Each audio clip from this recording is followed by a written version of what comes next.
Hello बच्चा party, कैसे हैं आप लोग। उम्मीद है आप सब सही होंगे। आज का जो हमारा टॉपिक है उसका नाम है rules of debit and credit as per modern approach. As per traditional approach वाला वीडियो ऑलरेडी आपके चैनल में है। इस वीडियो के डिस्क्रिप्शन में मैं उसका लिंक शेयर कर दूंगा, आप वो वीडियो भी देख सकते हैं जहाँ पर हमने डिस्कस किया है कि रूल्स क्या होते हैं डेबिट एंड क्रेडिट करने के लिए एज पर ट्रेडिशनल अप्रोच। इस वीडियो में हम बात करेंगे मॉडर्न अप्रोच को लेकर। पर मैं एक बात क्लियर कर दूं, ये वीडियो ओनली क्लास 11th के बच्चों के लिए रेलिवेंट नहीं है। It is equally relevant for class 12th students also. Y?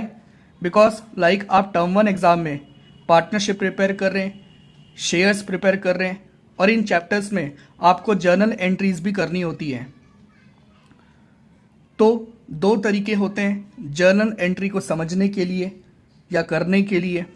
या तो उस एंट्री को आप रट लो, रट्टाफिकेशन कर लो, या सिंपल है उसका आप लॉजिक सीख लो।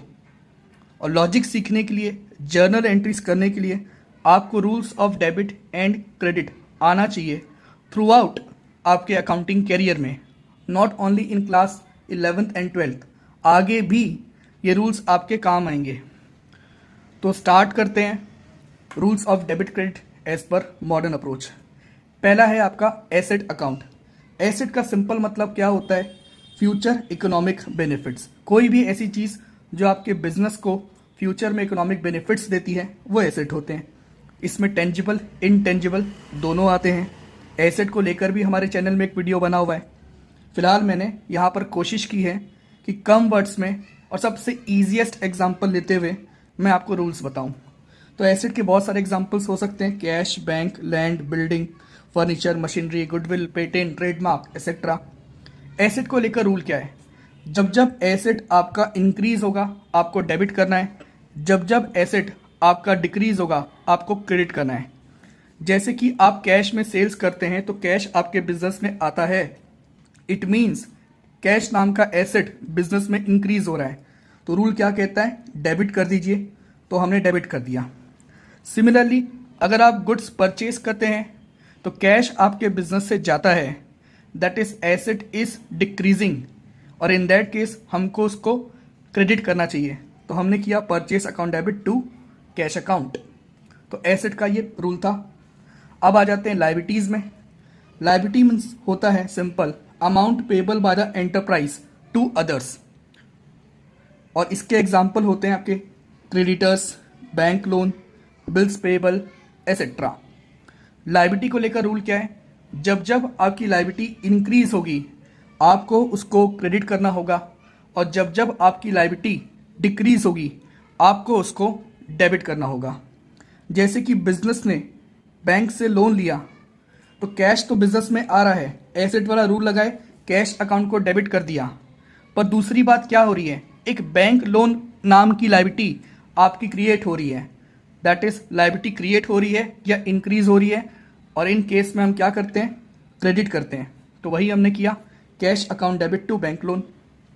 जब आप इस लोन का रीपेमेंट करेंगे, चाहे फुल रीपेमेंट करते हैं या पार्ट रीपेमेंट करते हैं, आपकी लायबिलिटी डिक्रीज होती है उस अमाउंट से।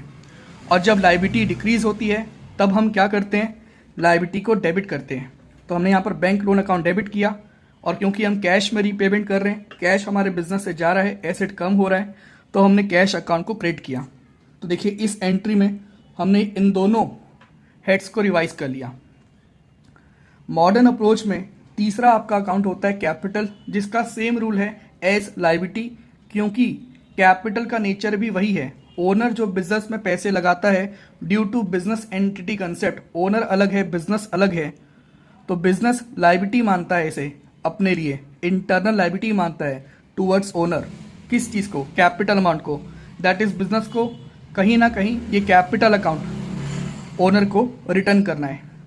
तो सेम रूल है, जब जब आपका कैपिटल अकाउंट आपको इंक्रीज करना है क्रेडिट करेंगे, और जब जब कैपिटल अकाउंट डिक्रीज करना है आप उसको डेबिट करेंगे। जैसे कि कैश इंट्रोड्यूस हुआ बिजनेस में एस कैपिटल, या कैश इन्वेस्ट हुआ बिजनेस में एस कैपिटल, तो कैश बिजनेस में आ रहा है एंड कैपिटल नाम की इंटरनल लायबिलिटी बिजनेस में क्रिएट हो रही है। तो हम क्या किए, cash account debit to capital account. वहीं अगर सपोज आपका जो ओनर है वो पर्सनल रीजन की वजह से कैपिटल अमाउंट विड्रॉ कर लेता है, तो इन दैट केस हम क्या करते हैं, capital account debit to cash करते हैं। सर आप लोग कहेंगे सर यहाँ पर ड्राइंग्स डेबिट होता है। देखिए आप सीखेंगे क्लास 12th में, स्पेशली इवन क्लास 11th में भी सीखेंगे कि ड्राइंग्स भी दो तरह की होती हैं, ड्राइंग्स अगेंस्ट प्रॉफिट और drawings against capital. Drawings against capital का मतलब होता है ओनर जो है बिजनेस से कैपिटल अमाउंट विड्रॉ कर रहा है, ठीक है, इस पर इंटरेस्ट ऑन कैपिटल पे नहीं किया जाता है। और ड्राइंग्स अगेंस्ट प्रॉफिट का मतलब क्या होता है, जब ईयर एंड में ओनर को सपोज प्रॉफिट मिलना चाहिए था तो ओनर वहाँ तक वेट नहीं करता, उससे पहले ही वो अपने पर्सनल यूज़ के लिए बिजनेस से कुछ पैसे निकाल लेता है।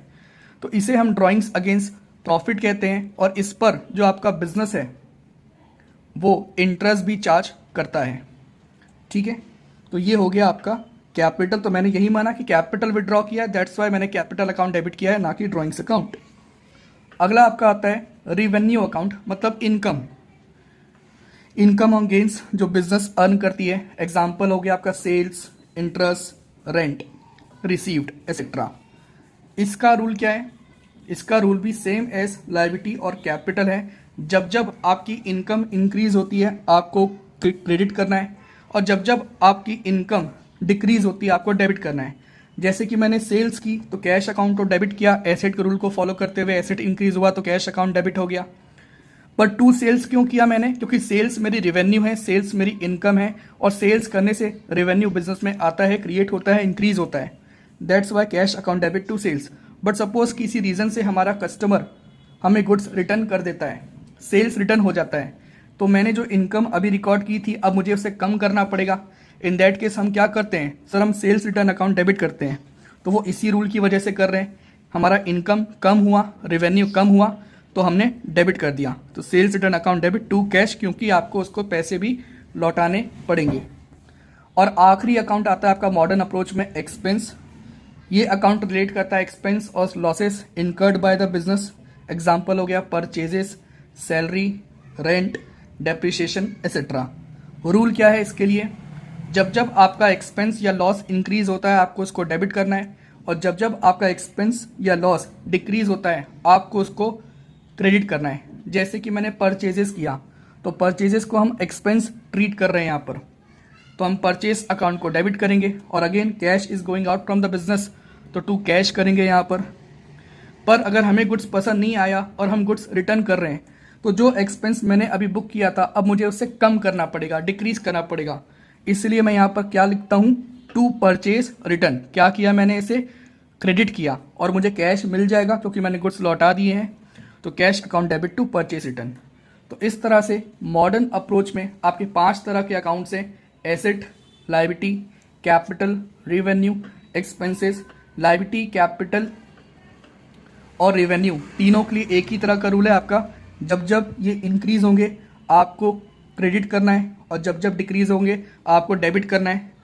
वहीं एसेट एंड एक्सपेंस के लिए सेम रूल है कि जब जब एसेट और एक्सपेंस इंक्रीज होंगे आपको डेबिट करना है और जब जब डिक्रीज होंगे आपको क्रेडिट करना है ना। क्लास 12th के जो बच्चे हैं, सपोज मैं आपसे पूछूं कि आप मुझे एंट्री बताएं, पार्टनरशिप फर्म पार्टनर को इंटरेस्ट पे कर रही है, तो आप क्या एंट्री पास करेंगे। तो ये अब आप इस मॉडर्न अप्रोच के हिसाब से सोचिए, interest on capital partnership firm के लिए एक्सपेंस है, और एक्सपेंस जब भी होता है हमको उसको डेबिट करना चाहिए, तो हम करते हैं इंटरेस्ट ऑन कैपिटल डेबिट।